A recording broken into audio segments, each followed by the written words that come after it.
नया गाना अपन सुना दे। बाकी हमार नया गाना भी भाई पारिवारिक के होला, एकरा खातिर क्षमा बा, एकरा खातिर हमरा के क्षमा करे को है। एगो लड़की के बियाह भइल बा मनोज भैया, आ लड़की के कुछ दिन बीतला के बाद गुडलू भैया ओकरा मरद घरे के नैहर भेजे तारी कुछ दिन खातिर। तो फोन करके कहता मरद की आही दादा तू तो चल गईलू, मन हमार लागत बाना।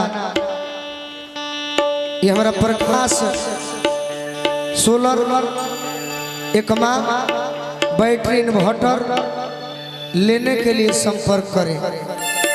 जाई रात बना तो हमारे आवश्यकता रहे। चली नंबर अरविंद भैया नंबर जुगाड़ करके रखे को है।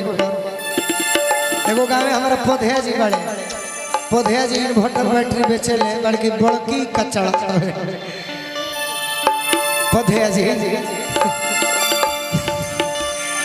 कहतिया कि ई जानी बुझी हो, फोन करके कहतिया कि ई जानी बुझी हो, अरे होत सासू के आंगना तू भले हमरा से दूर बाड़ो, बाकी मत बुझी हो कि सासू के आंगनवा हो। तहर जब जब भेंट करे के मन करी हम तैयार बा। कि ई जानी बुझी हो, अरे होत सासू के आंगना चल आई हो, आए हाय चल आई हो, बीतल रतिया साजना चल आई हो, चल आई हो, बीतल रतिया साजना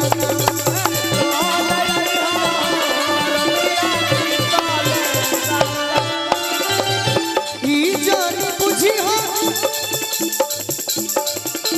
ई जानी बुझी हो, होठ ससुर के भवाना। ई जानी बुझी हो, होठ ससुर के भवाना। निमन लगता हाँ। अब तनी मनी नौजवान के चटनी, अच्छा चटनी कौना के कहल जाला तनी बताई रहे।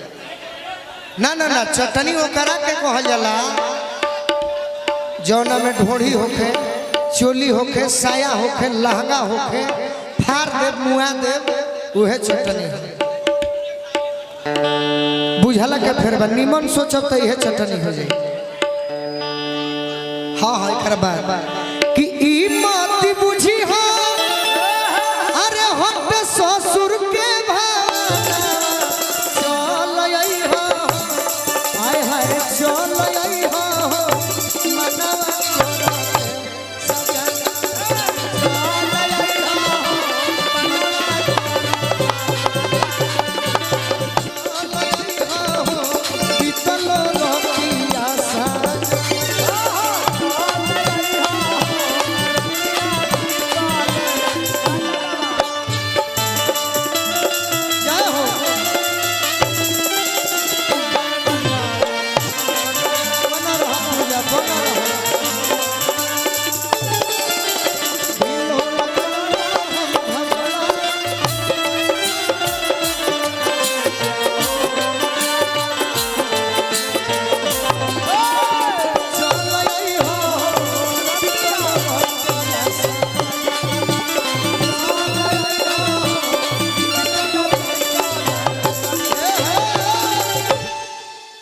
भिखारी चाचा मेजर न हो जाए के बाद लड़की कहतिया कि जनतानी छूटल जवन दिन से ससुरा,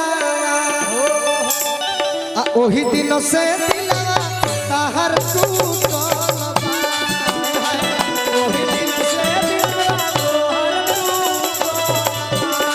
तोहर, ओही दिन से दिलवा तहर टूटल।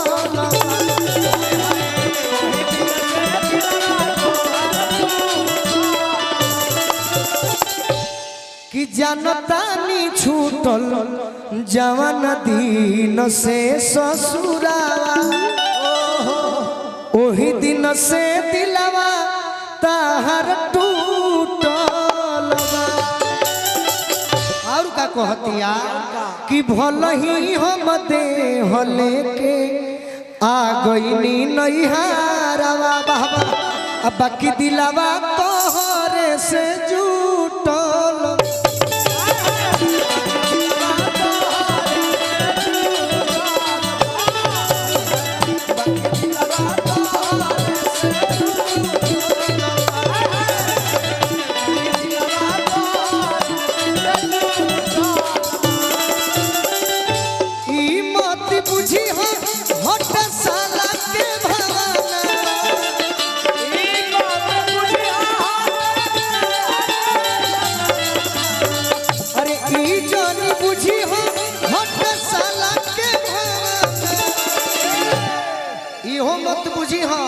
कि साला के भवन होके कि ई जानी बुझी हो अरे हट साला के भवन अब हूँ के बात एगो बहाना से आवे के बाद अब पूछी जे कैसे अरे चल आई हो अरे चल आई हो बतिया करे के बाद